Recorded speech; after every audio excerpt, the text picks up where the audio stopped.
ਦੀ Aam Aadmi party ਦੀ ਸਰਕਾਰ ਨੇ ਦਿੱਲੀ ਦੀ Aam Aadmi party ਦੀ ਸਰਕਾਰ ਦੇ ਨਾਲ ਇੱਕ ਨੌਲੇਜ ਸ਼ੇਅਰਿੰਗ ਸਮਝੌਤਾ ਕੀਤਾ ਹੈ, ਇੱਕ MOU ਸਾਈਨ ਕੀਤਾ ਹੈ, ਜਿਸ MOU ਤੇ ਵਿਰੋਧੀਆਂ ਨੇ ਸਵਾਲ ਚੁੱਕੇ ਨੇ। ਸੀਐਮ ਭਗਵੰਤ ਮਾਨ ਤੇ ਵੀ ਤੇ ਆਮ ਆਦਮੀ ਪਾਰਟੀ ਦੀ ਸਰਕਾਰ ਤੇ ਵੀ, ਤੇ ਇਸ ਤੇ सीएम मान ने तंज कसे ने विरोधियों ते क्या है कि सिर्फ सियासत चमकाउण दे लई विरोध किया जा रहा है। सुखबीर बादल ते जाली दस्तावेज विखाउण दे इल्जाम लगाए ने।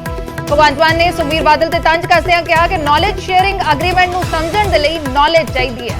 प्रताप बाजवा नूं भी जवाब दिता है। प्रताप बाजवा नूं पीढ़ी थल्ले सोटा फेरन दी नसीहत दित्ती है, कहा कि कांग्रेस सरकार दे विच तां विदेशी मेहमान अफसर लगाउंदे रहे ने।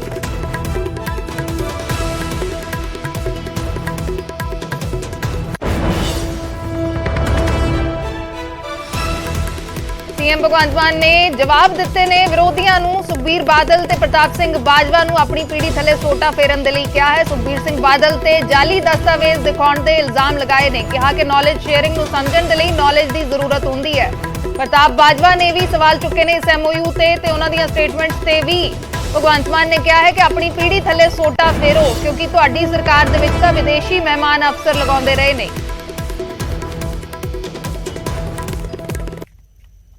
ये कांग्रेस पार्टी जिहड़ी है ये बकायदा तौर पंजाबियों को इस गल का फेथ देती है, विश्वास देती कि इस दे अगेंस्ट जे ये चीज़ जिहड़ी पंजाब के इंटरस्ट के खिलाफ है करके आए, ये वास्ते सानू कोई भी लड़ाई लड़नी पेगी, असीं करांगे। सानू भावें इहनूं कचहरियां च भी चैलेंज करना पे, we will fight for the interest of Punjab. एक ते गल असीं ये गल करना। कांग्रेस वाले मेरे ख्याल विरोध कर रहे सी, बाजवा साहब अपनी पीढ़ी थले सोटा फेरो।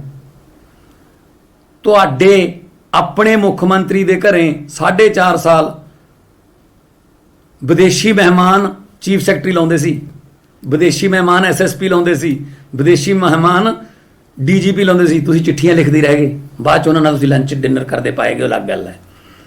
सो तुसीं पंजाब दी तरक्की हो लैण दो, हर गल ते विरोध ना करो। हर गल चों गल कढ के भी मैं अज TV ते किवें आवां, ये ना करो। आम आदमी पार्टी ने बहुत वड्डा मैंडेट लिता, लोकां नूं वादे कीते, असीं उन्हां नूं अपॉर्चुनिटी देने चाहुंदे सी। पर जो अज उन्होंने फैसला किया, एक पंजाब दा एक हिस्टोरिक ब्लंडर जो अज किया है, ते पंजाबियां दे पिठ ते छुरा मारिया। ते जो असीं गल कह रहे सी लगातार, वो गल सच्ची अज कर दी है।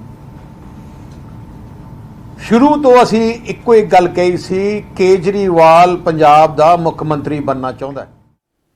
मेरे ख्याल से सुखबीर बादल कुछ कह रहे सी, मैं सुखबीर बादल जी नूं कहना, यह तुसी फर्जी जिहड़े डॉकूमेंट जारी कर रहे हो, ये बहुत दुखदायक ते शर्मनाक है। पंजाब की तरक्की हो लैण दो। जे तुसी कुछ कीता हुंदा चजदा तां दिन देखने ना पैंदे। ये नॉलेज शेयरिंग एग्रीमेंट है, इनू पढ़न वास्ते नॉलेज चाहिए है, और little knowledge is too dangerous. घट जानकारी बहुत खतरनाक होंदी है। विरोध करने वास्ते विरोध ना करो। तुसी भी चाइना गए सी सुखबीर जी, कि भी पराली तो बिजली किवें बनती है, वो सीखण वास्ते बहुत सारे अफसरां दी फौज के नाल गई सी। फिर तुहाडी सरकार नूं चाइना चला रहा सी। इजराइल गए सी, तुहाडी सरकार नूं इजराइल चला रहा सी। तुहाडे मुख मंत्री प्रकाश सिंह बादल ने ओंटारियो नाल एग्रीमेंट कीते हुए ने कनेडा च।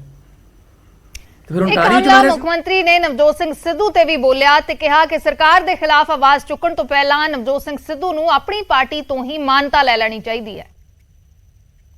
ਅਸੀਂ ਵੀ ਹਰੇ ਪੈਨ ਨਾਲ ਪਹਿਲੇ ਦਿਨ ਸਾਈਨ ਹੋਊ, ਨਾਲੇ ਤਾਂ 25000 ਬੰਦਿਆਂ ਨੂੰ ਨਵੀਂ ਨੌਕਰੀ, ਨਾਲੇ 36000 ਪੱਕੇ।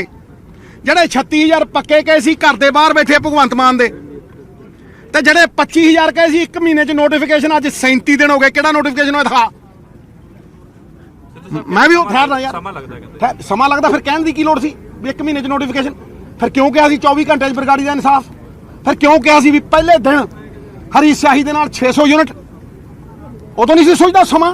ਨਵਜੋਤ ਸਿੱਧੂ ਜੀ ਉਹ ਕਰੀ ਜਾਂਦੇ ਨੇ, ਕਹਿੰਦੇ ਬਿਜਲੀ ਦਾ ਦੇ ਸਮਝੌਤੇ ਰੱਦ ਕਿਉਂ ਨਹੀਂ ਕੀਤੇ। ਸਿੱਧੂ ਸਾਹਿਬ, ਤੁਹਾਨੂੰ ਬਿਜਲੀ ਮੰਤਰੀ ਬਣਾਉਂਦੇ ਸੀ, ਤੁਸੀਂ ਤਾਂ ਭੱਜ ਗਏ ਉਦੋਂ। ਤੁਸੀਂ ਬਿਜਲੀ ਮੰਤਰੀ ਬਣ ਕੇ ਕਰ ਦਿੰਦੇ। ਅਸੀਂ ਤਾਂ ਕਰਾਂਗੇ ਤੁਹਾਨੂੰ ਬੜੀ ਜਲਦੀ ਖੁਸ਼ਖਬਰੀ ਮਿਲੂਗੀ, ਪਰ ਤੁਸੀਂ ਬਾਹਰ ਹੋਵੋਗੇ ਕਿਉਂਕਿ ਤੁਸੀਂ ਵਿਧਾਨ ਸਭਾ 'ਚ ਤਾਂ ਹੈ ਨਹੀਂ। ਉੱਥੇ ਲੈ ਕੇ ਆਵਾਂਗੇ ਅਸੀਂ ਹੁਣ ਇਹ ਕਾਨੂੰਨ ਦੇ ਵਿੱਚ ਸੋਧ ਜਿਹੜੀ ਹੈ। ਤੇ ਨਾਲੇ ਤੁਸੀਂ ਆਪਣੇ ਆਪ ਨੂੰ ਪਹਿਲਾਂ ਮਾਨਤਾ ਪ੍ਰਾਪਤ ਤਾਂ ਕਰਵਾ ਲਓ, ਮਨਜ਼ੂਰਸ਼ੁਦਾ ਤਾਂ ਕਰਵਾ ਲਓ। ਤੁਹਾਡਾ ਕੱਲ ਦਾ ਜਿਹੜਾ ਧਰਨਾ ਸੀ ਕਿਤੇ ਰਾਜਪੁਰੇ ਦੇ ਥਰਮਲ ਪਲਾਂਟ ਦੇ ਮੂਹਰੇ ਕੋਈ 20-25 ਬੰਦੇ ਲਈ ਬੈਠੇ ਸੀ, ਤੁਸੀਂ ਮੈਨੂੰ ਗਾਲਾਂ ਕੱਢੀ ਜਾਂਦੇ ਸੀ। ਉਹਨੂੰ ਰਾਜਾ ਵੜਿੰਗ ਕਹਿੰਦਾ ਇਹ ਕਾਂਗਰਸ ਦਾ ਧਰਨਾ ਹੀ ਨਹੀਂ ਸੀ, ਤਾਂ ਸਿੱਧੂ ਆਪਣੇ ਬੰਦੇ ਆਪ ਲਈ ਫਿਰਦਾ। ਪਹਿਲਾਂ ਕਾਂਗਰਸ ਤੋਂ ਨਾ ਮਾਨਤਾ ਪ੍ਰਾਪਤ ਹੋ ਜਾਓ, ਫਿਰ ਵਿਰੋਧ ਕਰ ਲਿਓ।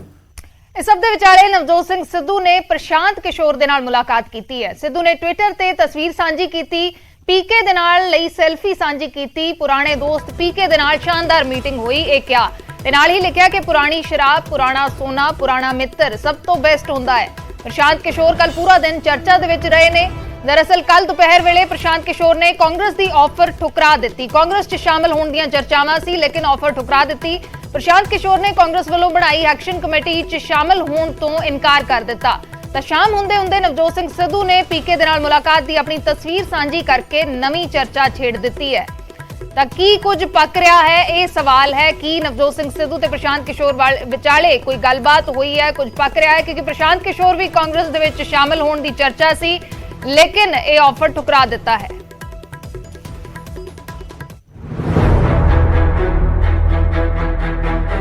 ਇਹ ਤਸਵੀਰਾਂ ਸਿਆਸੀ ਲਿਹਾਜ਼ ਦੇ ਨਾਲ ਬਹੁਤ ਕੁਝ ਬਿਆਨ ਕਰ ਰਹੀਆਂ ਨੇ। ਇੱਕ ਪਾਸੇ ਨਵਜੋਤ ਸਿੱਧੂ ਨਜ਼ਰ ਆ ਰਹੇ ਨੇ, ਜੋ ਕਹਿਣ ਨੂੰ ਤਾਂ ਟੈਕਨੀਕਲੀ ਕਾਂਗਰਸੀ ਨੇ, ਪਰ ਕਾਂਗਰਸ ਦੀ ਮੁੱਖ ਧਾਰਾ ਤੋਂ ਹੀ ਪਾਸੇ ਚਾ ਰਹੇ ਨੇ। ਤੇ ਦੂਜੇ ਪਾਸੇ ਚੋਣ ਰਣਨੀਤੀਕਾਰ ਪ੍ਰਸ਼ਾਂਤ ਕਿਸ਼ੋਰ, ਦੋਵਾਂ ਦੇ ਚਿਹਰਿਆਂ ਤੇ ਮੁਸਕਰਾਹਟ ਬਹੁਤ ਕੁਝ ਬਿਆਨ ਕਰ ਰਹੀ ਹੈ। ਤੇ ਸਭ ਤੋਂ ਅਹਿਮ ਹੈ ਟਾਈਮਿੰਗ। ਸਿੱਧੂ ਨੂੰ ਪੀਕੇ ਨਾਲ ਪੁਰਾਣੀ ਦੋਸਤੀ ਉਸ ਵੇਲੇ ਯਾਦ ਆਈ। ਪੀਕੇ ਨਾਲ ਮੀਟਿੰਗ ਉਸ ਵੇਲੇ ਕੀਤੀ ਜਦੋਂ ਪੀਕੇ ਪਿਛਲੇ 15 ਦਿਨਾਂ ਤੋਂ ਚੱਲ ਰਹੀਆਂ ਸਾਰੀਆਂ ਅਟਕਲਾਂ ਨੂੰ ਰੱਦ ਕਰ ਚੁੱਕੇ ਨੇ। ਜਦੋਂ ਪੀਕੇ ਨੇ ਕਾਂਗਰਸ ਦਾ ਪੱਲਾ ਫੜਨ ਤੋਂ ਕੋਰੀ ਨਾ ਕਰ ਦਿੱਤੀ, ਤਾਂ ਫਿਰ ਸਿੱਧੂ ਨੇ ਗੱਡੀ ਦਿੱਲੀ ਵਾਲੇ ਪਾਸੇ ਘੁਮਾਉਣ ਨੂੰ ਦੇਰ ਨਹੀਂ ਲਗਾਈ ਤੇ ਦਿੱਲੀ ਦੇ ਇੱਕ ਹੋਟਲ ਦੇ ਵਿੱਚ ਗੁਫ਼ਤਗੂ ਹੋਈ। ਤੇ ਸਿੱਧੂ ਨੇ ਖੁਦ ਹੀ ਮੀਟਿੰਗ ਵਾਲੀ ਤਸਵੀਰ ਟਵੀਟ ਕਰਦੇ ਹੋਏ ਲਿਖਿਆ ਕਿ ਪੁਰਾਣੇ ਦੋਸਤ ਪੀਕੇ ਦੇ ਨਾਲ ਸ਼ਾਨਦਾਰ ਮੀਟਿੰਗ ਹੋਈ, ਪੁਰਾਣੀ ਸ਼ਰਾਬ, ਪੁਰਾਣਾ ਸੋਨਾ, ਪੁਰਾਣਾ ਮਿੱਤਰ ਸਭ ਤੋਂ ਬੈਸਟ। ਪੂਰੀ ਪਿਕਚਰ ਸਮਝਾਉਣ ਤੋਂ ਪਹਿਲਾਂ ਤੁਹਾਨੂੰ ਪੀਕੇ ਦੀ ਪੰਜਾਬ ਦੀ ਸਿਆਸਤ ਦੇ ਨਾਲ ਸਾਂਝ ਤੋਂ ਵੀ ਵਾਕਿਫ ਕਰਵਾ ਦਿੰਦੇ ਹਾਂ। ਸਾਲ 2017 ਦੀਆਂ ਵਿਧਾਨ ਸਭਾ ਚੋਣਾਂ ਦੇ ਵਿੱਚ ਪੀਕੇ ਦੀ ਹੀ ਰਣਨੀਤੀ ਹੇਠ ਕਾਂਗਰਸ ਨੇ ਚੋਣ ਲੜੀ ਤੇ 77 ਸੀਟਾਂ ਹਾਸਲ ਕਰਕੇ ਕੈਪਟਨ ਸੀਐਮ ਵਾਲੇ ਸਿੰਘਾਸਣ ਤੇ ਬੈਠੇ। ਤੇ 17 ਤੋਂ ਬਾਅਦ ਕੁਝ ਸਾਲਾਂ ਦਾ ਸਫ਼ਰ ਤੈਅ ਕਰਦੇ ਹੋਏ ਹੁਣ 2022 ਦੇ ਵਿੱਚ ਕਾਂਗਰਸ ਨੇ ਪੀਕੇ ਨਾਲ ਹੋਰ ਨੇੜਤਾ ਵਧਾਉਣ ਦੀ ਕੋਸ਼ਿਸ਼ ਕੀਤੀ। ਚਰਚਾਵਾਂ ਚੱਲੀਆਂ ਕਿ ਪੀਕੇ ਨੇ ਪਿਛਲੇ ਦਿਨੀ ਸੋਨੀਆ ਗਾਂਧੀ ਨੂੰ ਪ੍ਰੈਜੈਂਟੇਸ਼ਨ ਦਿੱਤੀ, ਕਈ ਸੁਝਾਅ ਦਿੱਤੇ ਤੇ ਫਿਰ ਸੋਨੀਆ ਗਾਂਧੀ ਨੇ ਇੱਕ ਕਮੇਟੀ ਤੋਂ ਪੀਕੇ ਨੂੰ ਪਾਰਟੀ ਦੇ ਵਿੱਚ ਸ਼ਾਮਲ ਕਰਵਾਉਣ ਬਾਰੇ ਸਲਾਹ ਮੰਗੀ। ਪਿਛਲੇ ਕਰੀਬ 15 ਦਿਨਾਂ ਤੋਂ ਪੀਕੇ ਦੇ ਕਾਂਗਰਸ ਦੇ ਵਿੱਚ ਸ਼ਾਮਲ ਹੋਣ ਦੀਆਂ ਅਟਕਲਾਂ ਚੱਲ ਹੀ ਰਹੀਆਂ ਸਨ ਕਿ ਪੀਕੇ ਦੇ ਇੱਕ ਟਵੀਟ ਨੇ ਕਾਂਗਰਸ ਹਾਈਕਮਾਨ ਦੇ ਸੁਪਨਿਆਂ ਨੂੰ ਢੇਰ ਕਰ ਦਿੱਤਾ। ਪੀਕੇ ਨੇ ਟਵੀਟ ਕਰਦੇ ਹੋਏ ਲਿਖਿਆ ਕਿ ਮੈਂ EAG ਯਾਨੀ ਇੰਪਾਵਰਡ ਐਕਸ਼ਨ ਗਰੁੱਪ ਦਾ ਹਿੱਸਾ ਬਣ ਪਾਰਟੀ ਦੇ ਵਿੱਚ ਸ਼ਾਮਲ ਹੋਣ ਤੇ ਚੋਣਾਂ ਦੀ ਜ਼ਿੰਮੇਵਾਰੀ ਲੈਣ ਦੀ ਕਾਂਗਰਸ ਦੀ ਪੇਸ਼ਕਸ਼ ਠੁਕਰਾ ਦਿੱਤੀ ਹੈ। ਮੇਰੀ ਰਾਏ ਦੇ ਵਿੱਚ ਪਾਰਟੀ ਦੀ ਅੰਦਰੂਨੀ ਸਮੱਸਿਆ ਠੀਕ ਕਰਨ ਦੇ ਲਈ ਕਾਂਗਰਸ ਨੂੰ ਮੇਰੇ ਤੋਂ ਜ਼ਿਆਦਾ ਲੀਡਰਸ਼ਿਪ ਤੇ ਹੋਰ ਮਜ਼ਬੂਤ ਇੱਛਾ ਸ਼ਕਤੀ ਦੀ ਜ਼ਰੂਰਤ ਹੈ।